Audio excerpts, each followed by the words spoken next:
Okay, right. Today I would like to talk about technology and violence in the work of Oswald Spengler.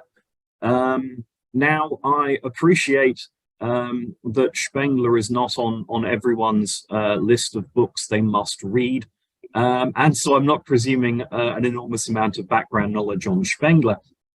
So what I want to do is try and give you a quick overview of the kind of the current understanding of Spengler's philosophical project, and the kind of the received view of his various works, and then try and position my own analysis within that kind of body, to say a bit in each case about the content of his work, before moving on to draw out the specific themes of technology and its inherent relationship to violence in Spengler's philosophy.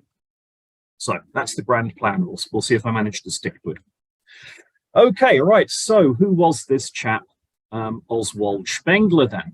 Well, Spengler is best known as a speculative philosopher of history. By speculative philosopher of history, or philosophy of history rather, I mean in the kind of mold of people like Hegel and Toynbee, the people who kind of describe the shape and meaning of the past, as opposed to more critical philosophy of history, which asks questions about the epistemology of historical knowledge, etc., etc., etc. Known as a philosopher of history, in particular, he is known as the author of the two-volume Decline of the West, published in 1918 and 1922, respectively. Now, this book comes out right at the end of the First World War, and taps into a certain sense of cultural despondency in Weimar Germany, and the book was a literary sensation. Which is quite a surprise because it's a doorstop of a book, and it's not the easiest of reads, but still it shifted over 100,000 copies in the first decade. That's the first volume. Now, this book and its extraordinary success had a profound impact, or perhaps I better put it this way, caused a profound shock in the cultural life of Weimar Germany, and it prompted what's known as the Spenglerstreit, which was this massive debate that took place in the academic world and in the public sphere. Spengler's book and its merits were debated in newspapers, in journals, public lectures, and there was a profound backlash from leading philosophers and intellectuals and scientists who kind of queued up to point out all the things that were wrong with the decline of the West.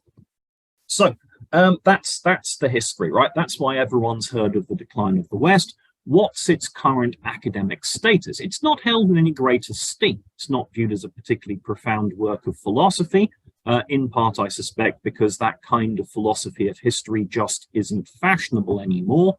Yes, Julian Jung, in his recent book on the history of German philosophy in the 20th century, referred to the decline as a famous book that everyone of a certain age has heard of and no one has read.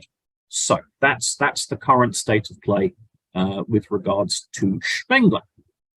So Decline of the West came out volume 1 in 1918. So there's been over a century of scholarship and commentary on his work. And not a lot has happened in terms of Spengler interpretation in about 100 years. If you pick up secondary commentaries on his work, you can usually demarcate them into two different camps. One camp reads Spengler as a positivist who's establishing these universally valid laws of history that enable us to predict the future. And on the other hand, you have kind of the relativist reading of Spengler, who goes, look, this book's all about cultural incommensurability, and that we can never actually know anything about cultures other than our own. And that's been the dividing line in over a century of scholarship. Secondary scholarship tends to focus on the decline rather than any other of Spengler's writings, particularly his political writings. The biggest development in Spengler's scholarship has been the formation of a consensus in recent years, I'm talking kind of late 80s, 90s, that Spengler's work changes sufficiently that we can, in kind of mid-period, that we can now divide his work into an early period and a late period. Now, that's been a kind of fairly recent consensus, although the initial point that there was a division in early late was made by Spengler's intellectual biographer, Anton Koptonek, way back in 1968. Just no one appreciated the point. So that's been the big thing. It's like, okay, now there's an early and a late Spengler. So The Decline of the West, which is the book that people read, if they read it at all, belongs to the early period. And the second book I'll be talking about, Man and Technics, belongs to Spengler's later period. Now, I'll cash out what I mean by all these things as I move on through the talk. Cool. So I would say there has been one other major development that I feel is rather overlooked. A book was published in 1984 by the kind of critical theory inclined sociologist Jeffrey Herf, and this book was called Reactionary Modernism. And Herf's central claim in this work is that before and after the Nazi seizure of power, an important current within conservative and subsequently Nazi ideology was a reconciliation between the anti-modernist, romantic, and irrationalist ideas present in German nationalism and the most obvious manifestation of means-ends rationality, that is modern technology. Now, that was Herf's claim. It didn't have any impact, as far as I can tell, on the wider body of Spengler scholarship. But when I came across this book, it kind of had the force of a bombshell. It just radically altered my understanding of what Spengler was trying to do, because he's not trying to tell us on this account a nice story about the shape of world history. He is trying to bring about the re-enchantment of technological modernity. He's trying to bring about a rapprochement between German culture and the forces of rationality and technology, which were typically viewed by the German right wing as being alien, and kind of an external intrusion into German cultural life, hostile to German cultural life, etc., etc., etc., etc. So along comes Herf, and Herf goes, no. Amongst the Weimar conservatives, there's a particular group of thinkers, and along with Spengler, he names Ernst Jünger, Martin Heidegger, sort of, and others as being proponents of this reactionary modernism, which does not reject the Enlightenment and technological modernity, but rather tries to recapture technological modernity from the liberal non-German forces of the Enlightenment. So suddenly, Herf, with this book, utterly recasts the purpose of Spengler's philosophical project. And so all I've done in my many writings on Spengler is to try and cash out the implications of Herf's insight. So that's all I've ever really done, is just footnotes to Herf on what precisely this means for our understanding of Spengler, once you grasp that the point of all this is really about technology. Right, so moving on to Spengler's early philosophy, as put forwards in The Decline of the West. And look, this, if anyone's ever heard of Spengler, then this is the aspect of Spengler they've heard of. It's his cyclical model of world history. So What is it? Well, in a nutshell, it's four key components. Firstly, Spengler holds that there is a pattern to human history, right? And it's not a nice teleological arc, progress from prehistory to the Dark Ages, Middle Ages, and wow, here we are at the pinnacle with liberal democracy in the present. He rejects that kind of scheme. Instead, he says, look, you want to understand history, human history, it is the history of the rise and fall of certain great cultures. These cultures, he says, are rather like organisms. Why? Because they have a life cycle. There's a pattern to every single culture. It springs into existence, yeah, much like the flowers in the field. Where they came from, we don't know. Poof, there's a culture. And then once it exists, it moves through these various stages: birth, maturity, senescence, death. Guaranteed. Every single culture has a life cycle, which means every single culture has a terminal point. And you can identify the markers that indicate where a culture is in its life cycle. Okay. Third point, central to his philosophy, is what's known as the cultural isolation theory or cultural isolation hypothesis. Spengler insists that each culture is autochthonous. It comes into being, it has no parents, it produces no children. It's rather like a Leibnizian monad. I think it was either Northrop Frye or Collingwood who described it like that. There it is. It comes, it exists, moves through its cycle, and it dies. Yep, no inheritor civilizations, no significant transfer of cultural content between different cultures. And fourth key idea of the decline of the West is that each culture is structured around one prime symbol or symbol, a master symbol. And everything in the culture, and everything the culture does and produces, is a symbolic iteration of that master symbol. So to understand a culture would be to grasp the or symbol, the prime symbol, and then to understand the history of that culture as the articulation of this symbol altering as the organism ages. So it'll express the symbol one way in its youth and a different way in its senescence. So that is the standard view of the decline of the West and Spengler's philosophy of history. I'm going to skip ahead a bit and simply say, without much justification, that I think that's entirely wrong. This is the positivist reading of the decline of the West that sees it as laying out these laws of history, which we can establish through the comparison of different cultures and can then work out a time scale for certain happenings occurring all across all cultures. So I look at Roman culture, I look at Chinese culture, I look at, I don't know, Aztec culture, I can see the key markers, I can take this model, I apply it to the West, and I can tell you what's going to happen in the next 50 years, right? That's how people tend to view the decline of the West, you know, a kind of an analytic Nostradamus for human history. I think that's all absolute nonsense.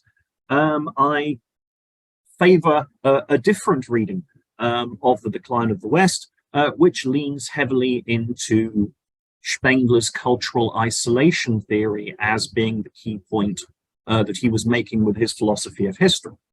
The point of this is that you cannot understand any other culture other than your own. This is the point he makes again and again and again in the book, but which people tend to skip over in their reading of it. And Hayden White makes this point, which I think kind of gets what I'm getting at here really rather beautifully. He says that decline was intended to reveal the fundamental differences between civilizational forms rather than the similarities which made them instances of generic forms of civilization. He sought to show how we are isolated within our peculiar modalities of experience, so much so that we could not hope to find analogies and models for the solutions of the problems facing us, and thereby to enlighten us to the peculiar elements in our own present situation. Spengler unveils this map of world history, which he describes as the life cycle of all these different cultures. And then he, in the enormous detail, granular detail, tells you about the interior view of these particular cultures, and then goes, look how radically different they are. Look how utterly other they are. You could never possibly understand them. Now, of course, on the face of it, this makes no sense, because if you can't penetrate another culture, you can't climb into the culture, report back on its view from the inside, and then say, look, we can't understand this. But what's the point of these narratives? Spengler is closing off the past to the denizens of Weimar Germany.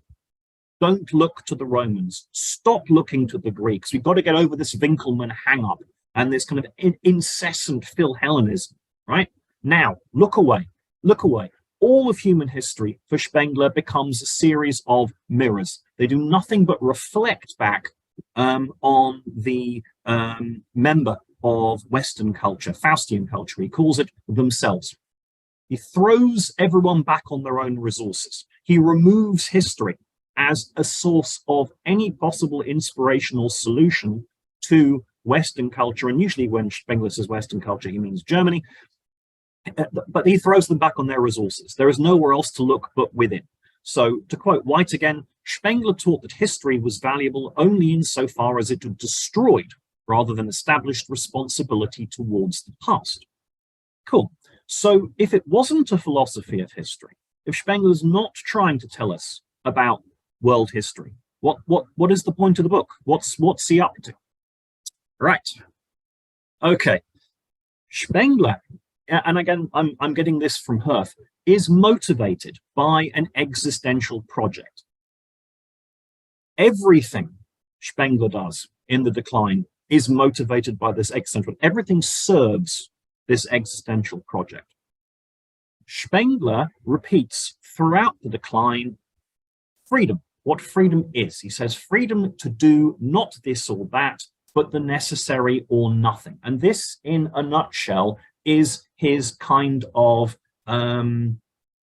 existential philosophy for cultures. He demands authenticity. To live looking backwards, to imagine you could recover the heyday of Rome or Athens, to imagine that you could gain spiritual meaning by importing aspects from Eastern religions, it's inauthentic. Authenticity is making a choice from concrete possibilities in the present. And amongst those possibilities, picking an existential project to actualize using those concrete possibilities. That's what freedom is. It's the freedom and the compulsion to choose an existential project for oneself. Now, obviously, unlike other existentialist philosophers, Spengler's operating at more of a cultural level, but the principle is pretty much the same. He demands cultural authenticity from Weimar Germany, which he views as being radically inauthentic. So, the point of The Decline of the West is to force his contemporaries to look at the actual concrete possibilities in Weimar Germany and to choose one in a meaningful fashion. Now, what's that got to do with technology? For Spengler, the concrete possibilities available to Faustian culture are technological possibilities. And all the existential projects which one can meaningfully choose to actualize are technological projects. To have an authentic existence in late Faustian civilization for Spengler is to be technological. Now, why is this the case? Well, this comes back to what Spengler was saying about the all symbols, the master symbol. Spengler says that the master symbol that drives Faustian culture, Western culture, is the will to infinity. Northrop Frye says, imagine a series of arrows spreading out in all directions, all at once. Yeah, that's the symbol that the entire history of Western culture is trying to articulate. That's what's unique to the Western cultural worldview. The desire to be all places, to see all places without hindrance, to chafe at restrictions, to try and find ways to remove obstacles to the exercise of the ego. Now, Spengler also says that, and he gives a kind of detailed quasi-Kantian kind of philosophical anthropology of the development of human consciousness. And he says human beings have got two ways of understanding the world. There's the kind of intuitive, physiognomic, he calls it, way of kind of summing up the whole, of it, living oneself into it and understanding it as kind of a living process. Or there's the kind of mathematical, cognizing way of understanding the world. World as history is understanding the world as full of living things, and the world as nature is understanding the world as fixed, static, mechanical pieces, cognizing them, rationally analyzing them, and ultimately manipulating them. So this is what other thinkers tend to call kind of the mechanistic worldview.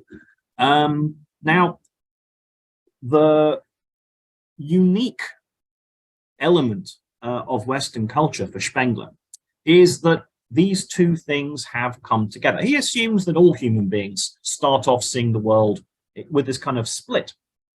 But when the ability to view the world in a mechanical fashion, a kind of practical, manipulative way, gets married to a prime symbol, which demands the removal of all obstacles to the will, you create something unique. And that is the explosion of technological power, which is unprecedented in human history. The will to infinity, which is the master symbol, the ore symbol of Western culture, has driven a rationalistic mechanizing worldview. And it's produced wonders.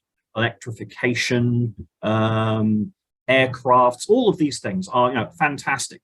What's the problem? Because the Western culture expresses its ore symbol through this world as nature, this cognizing mechanistic view of the world, it has willed it to be applied to every aspect of human life.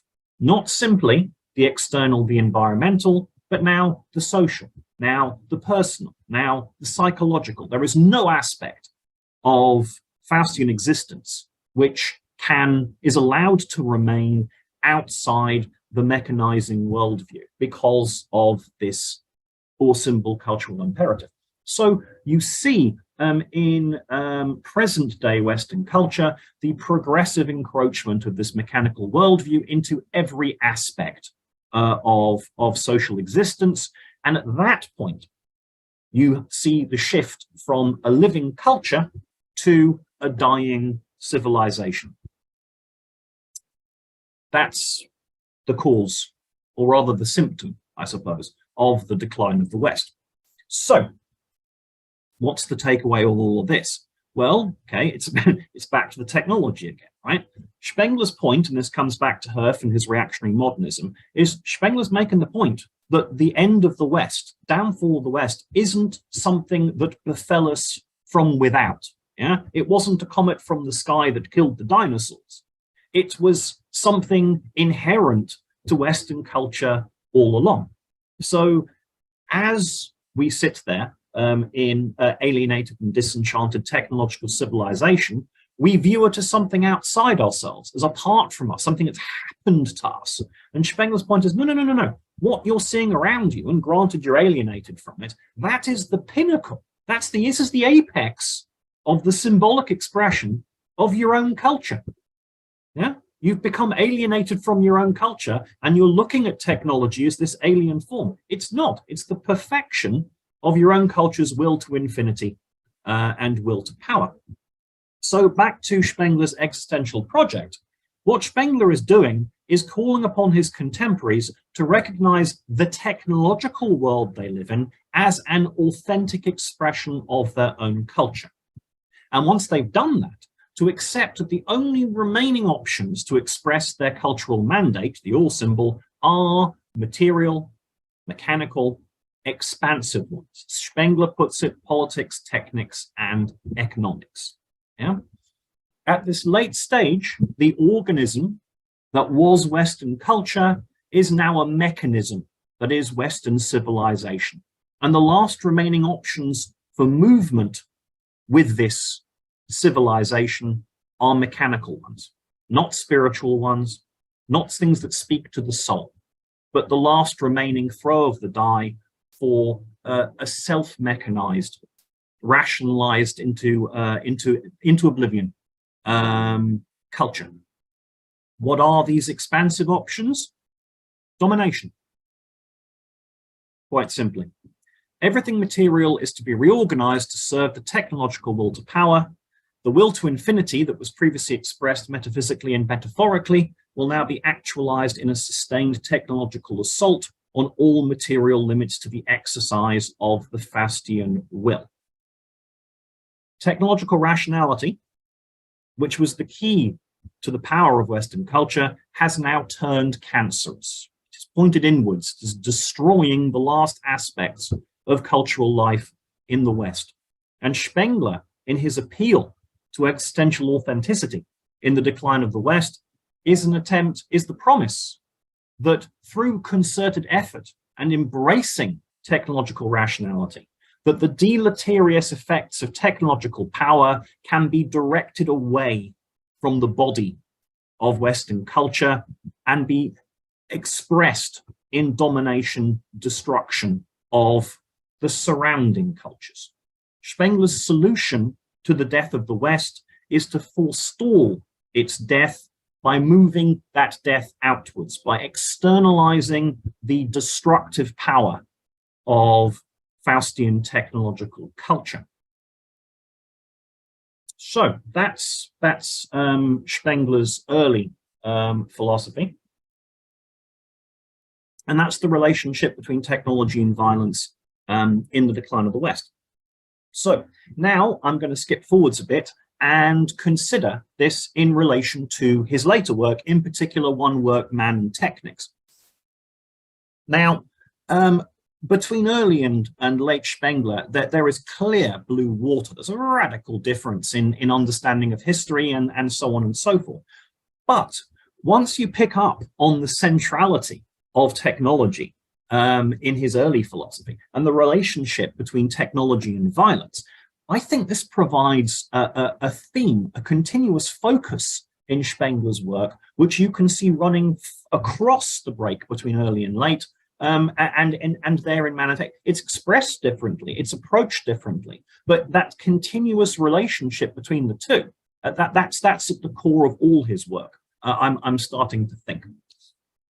Cool, right, so early Spengler's philosophy of history. All history is the history of cultures. Cultures are organisms. Organisms rise and fall in different cycles, and they don't talk to each other. Yep, that's the cultural isolation hypothesis. Later Spengler, everything, if you've heard of Spengler and you think you know his philosophy of history, all of it goes out the window. The cultural isolation hypothesis, it's gone. Yeah, human cultures, they mix, they match, they share information, they merge, they part, all these things go on. Interaction, interaction, interaction. And rather than just going, okay, here are these cultures, they spring into existence, Spengler's going to tell this kind of grand narrative from the very beginnings of human history right up to the present day. So the temporal focus of his later philosophy, Man and Technics I'm going to talk about, but it's also in his other posthumous works, the Frühzeit der Weltgeschichte and his Urfragen. It's all there. So he's ditched it. He's ditched the cycles. He's ditched cultural isolation. He's ditched the self-contained organisms. All gone. We have a nice big linear history of the kind he decried so vehemently in Decline of the West. So on to Man and Technics. Why am I focusing on Man and Technics? Well, it was one of Spengler's last works. In 1931, it came out. And consequently, it represents kind of the encapsulation of his late thought. Now, what does this work do? It explores the question of technics in relation to the entirety of human history. Whereas the focus of the decline, I've argued, was exploring the origins of the technological imperative in Western culture only. So that's from 1000 AD onwards. Spengler is now going to try and write the history of technology all the way back to the beginnings of organic life. So technology, which was a Western thing, a last 1,000 year, a millennial thing, yeah, is now an eternal feature of organic existence. He's going to read his technological narrative back into the very fiber of organic existence. And he depicts human history in the whole as this tragic, doomed revolt against nature. The tone has shifted from cautious optimism, qualified with a very small O on optimism, to downright pessimism about human prospects. But I'm going to suggest technology and violence are still at the core of all of this. All right. Okay, so Spengler, right at the start of the book, goes, okay, I'm talking about technology. I'm making technology absolutely central. It's not a late accretion in human history, despite what he may have said in his earlier work.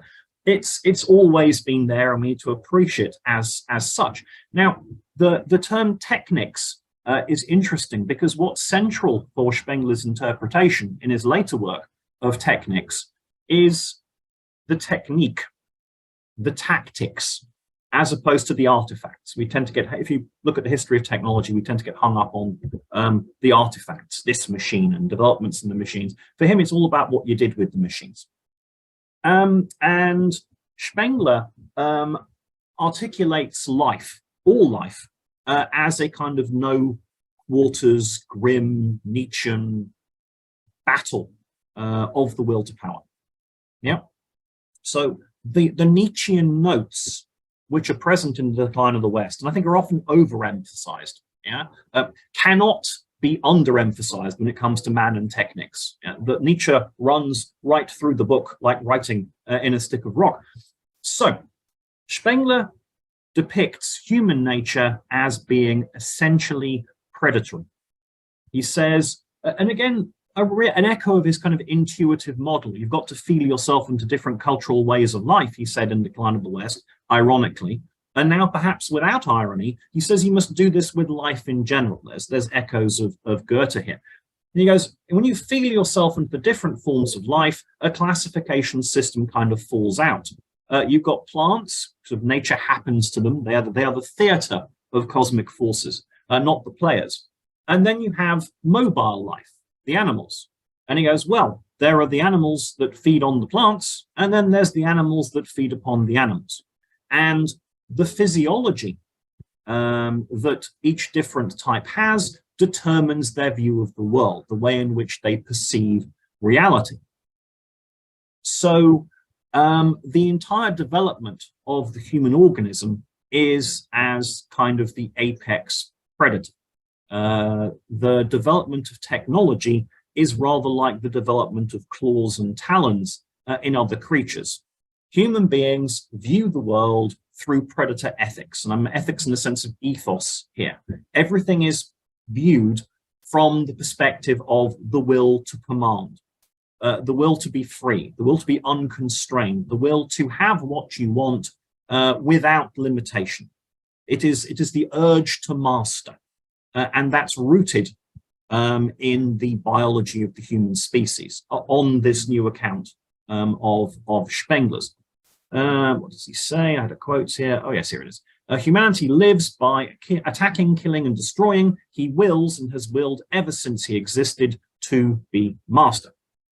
Cool. So what's this got to do with technology? Technology is a weapon on this new account of Spengler's. Technology has always been a weapon. It is a tactic, a unique human capacity for innovative techniques and strategies. But the purpose of every technique is always mastery, domination, the ability to command. Now, this view was imposed upon the world. I think Spengler would suggest, doubtless with some nod to the way in which the eagle's brain is constructed, that the eagle, as a predator, views the world in a certain way, as laid out with prey and opportunities for attack. Well, Humans view the world in the same way, but with the development of the hand, from this theoretical perspective on the world, this point of view on the world, comes the practical ability to actualize that view. That's what develops. The hand appears, and with the hand, technology. Without the hand and the technology, human beings are relatively defenseless. The tool is the weapon. Yeah, the hand called forth the tool called forth the hand.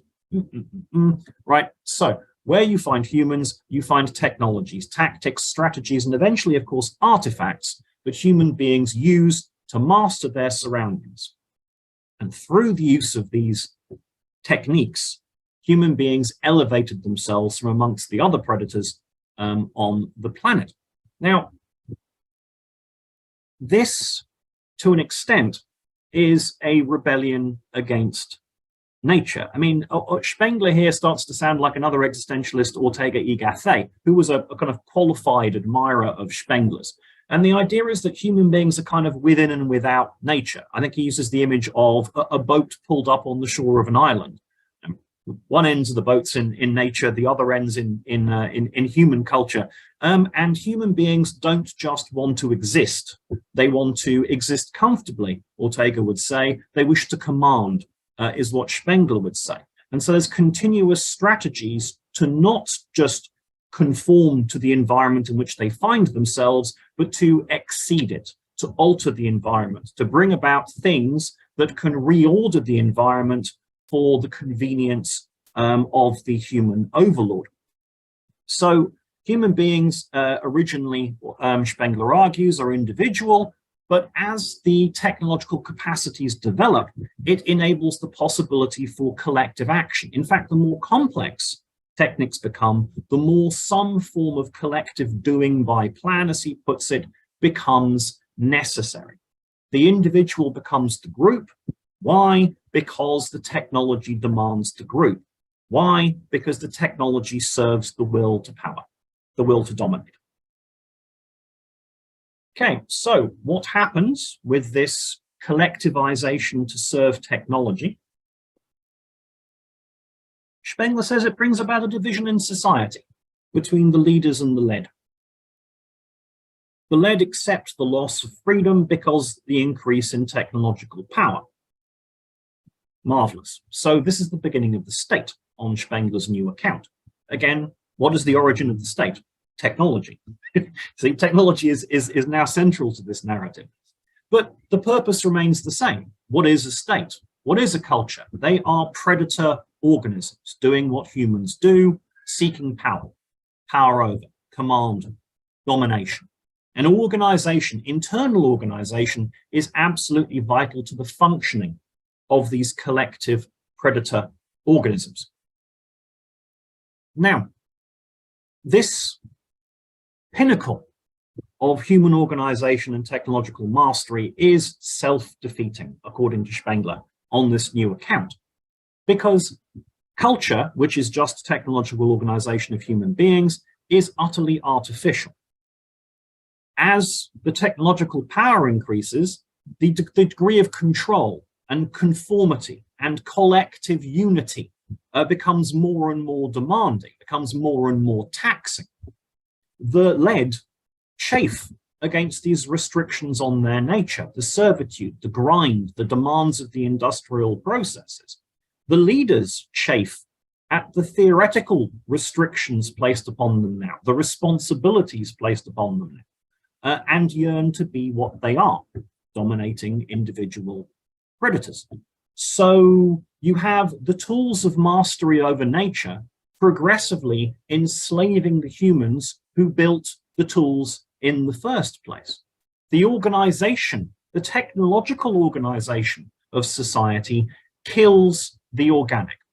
It destroys the humans. It destroys the leaders. It destroys the led. And as Spengler makes quite clear, and don't want to paint him as any kind of proto-environmentalist here, but he's quite explicit about this. It destroys nature as well. This endless viewing of nature as a massive pure resource, nothing but utility potential, echoes of Heidegger and his Gestell and framing here. that also will deplete, destroy, eradicate the very nature upon which human culture is parasitic. So technological mastery is necessitated by the nature of human beings, but guarantees their own destruction. As things progress, as life becomes more organized, as more freedom is reduced in order to enjoy the power that the machine provides, the leaders lose interest in maintaining the machine. And again, echoes of Ortega here. If the leaders of science and technology lose interest in science and technology, then there's nothing to maintain the society. There's no one to renew it, to replace it, to innovate it. This is echoes of Ortega's Revolt of the Masses here. And what happens then? The masses reject their role as the led, as the servants of the machine. They demand their fully automated luxury communism. Why am I working? Why isn't the car driving itself? These sorts of things. And they attack the leaders and also the foundations of the machine. And for Spengler, this is one of the most unforgivable crimes. The secrets of the success of Western culture is their mastery of technological forces, but they haven't kept the secret. They've shared it with everybody. Look around the world. They keep handing out technology. Now, what do you think the other organisms, the other cultures are going to do with Western technology? They're going to use it to destroy Western technology. Why? Because that's what humans do. Yeah, technology gives you power, the best possible kind of power, unlimited power to demand, to dominate, to destroy. So, in summation, you'll be relieved to hear. Right, I argue that there is a degree of continuity, despite the apparent discontinuity between early Spengler and his cultural cycles and isolation, and later Spengler and his kind of linear view of all of human history. And that continuity is the focus on the relationship between technology and violence. Now, in later Spengler, we know he no longer sees the technological imperative, this technological will to power, as a uniquely Western attribute. It's now embedded in the nature of the human species. Okay? And the use of technology for violence is no longer limited to being a sickness of late Western civilization. It's no longer a culture that's dying and in a desperate act to keep its heart ticking for a few more generations, wills infinite destruction and domination on its neighbors. No. This flaw, this technological flaw, is now written into the DNA of all predator organisms to the human being from the very beginning. Now, whereas the decline of the West, I would say, has a Nietzschean function. It's a kind of critical history. Nietzsche wants us to destroy the past, to wake up and look at the present and the future in the decline of the West. But that Nietzschean function is replaced by a kind of wholehearted biologistic absorption of Nietzschean philosophy in Spengler's later work. By the time you get to Man and Technics, the will to power isn't just there. It's not just a feature of Western society. It's the feature. Spengler tells a cosmic tale from the origins of life to its death. And the will to power is the motor of this whole narrative, a metaphysical principle that drives everything without restraint, without consideration. I should point out that I'm indebted to a postgraduate student of mine, Nolisa Mabusolo, for making this point to me with her research. But it's there. It's nothing but will to power from start to finish. Flowers, plants, cows, birds, right? Us. Will to power, will to power, will to power, right? Not an option. So Spengler here going with kind of like Heidegger's very kind of metaphysical reading of Nietzsche's will to power. And then a further thing in the later work, right, is Spengler seems to be talking about technology as something we are addicted to. Now, I'd never considered this, but a recent paper by Marina Christodoulou talked about Spengler's later work as talking about an addiction to life. Now, not quite. Life is just a given. Life is just this predator urge to dominate we've got. There's no choice about it. Technology is what we're addicted to. We are beings that seek the power to dominate. And it's in human nature, later Spengler says, to dominate anything and everything that concerns us, anything at all. And there has never been, in the history of organic life on this planet, a better facilitator of domination than technics. So that's this relationship between human beings. Human beings are predators. Technology is the ultimate weapon of domination. That they can't not use it. There's no option of not using it. So this is the tragedy of technology for later Spengler, in that technology necessarily destroys everything it touches. Destroys the masters, destroys the servants, it destroys the culture, and it destroys nature. Everything living will ultimately be destroyed by this living urge to exceed the limits of life. And what he does in Man and Technics is he tells us this. He goes, look, now here we are at the very end. Yeah, like the last of Pompeii, we can see the lava rolling down the hill towards us. We know it. Technology, it's killing us. Here's how we're going to die. But we're not going to stop. We can't stop. The fact that we can do something means we will do something. That's irreversible. We cannot fight our own nature. And even though we know what's going to destroy human life, Western civilization, we're not going to stop. We couldn't stop. It's an impossibility. We are addicted to our own technology because they are the ultimate drug for this primal cosmic urge to dominate that we all possess. And this leads to radically different endings. Again, technology and violence are the focus, I would say, of early and his later work. But the payoff, that the end, is radically different between the two. So the decline of the West ends with a warning of Faustian culture, Western culture's imminent demise. But he confronts us with this imminent cultural death, not to produce stoicism or repent or fear. He wants to galvanize the last of the West into action. He says, here is your last chance for renewal. The last one. The ship is about to sail. Embrace technological power. Save your culture for a few more generations. So it's very much a kind of a mission to motivate change. Man and Technics, on the other hand, confronts Western culture with its own death as a foregone conclusion, as an irreversible outcome because of our unbreakable addiction to technological power.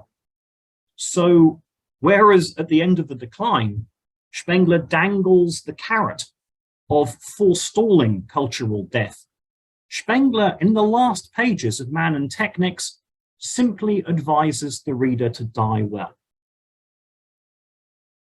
So that's the radical alteration between the two, the early and the late. But the alteration is an alteration in the continuous theme of technology and violence, which is obvious in his later work, but not really appreciated in his early work. And there I will stop. Thank you very much indeed.